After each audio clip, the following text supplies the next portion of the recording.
हाय, म चाहिँ प्रेम। हामी आज आएका छौँ लुम्बिनीमा बुद्ध जयन्ती तथा लुम्बिनी दिवस 2570 को अवसरमा।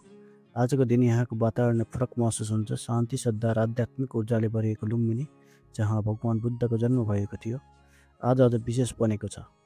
देश विदेशबाट आएका श्रद्धालुहरू, दीप प्रज्वलन, पूजा आराधना र विभिन्न कार्यक्रमहरूले यहाँको माहौललाई झनै पवित्र बनाएको छ। लुम्बिनी केवल एक धार्मिक स्थल मात्र होइन, यो विश्व शान्तिको सन्देश पुगेको स्थान हो। यहाँको प्रत्येक ठाउँ, प्रत्येक स्तम्भ र प्रत्येक पाइलो बुद्धको शिक्षाहरू सम्झाउने माध्यम जस्तै लाग्छ। अहिंसा, करुणा र शान्ति, यही नै बुद्धले संसारलाई दिएको सबैभन्दा ठुलो सन्देश हो।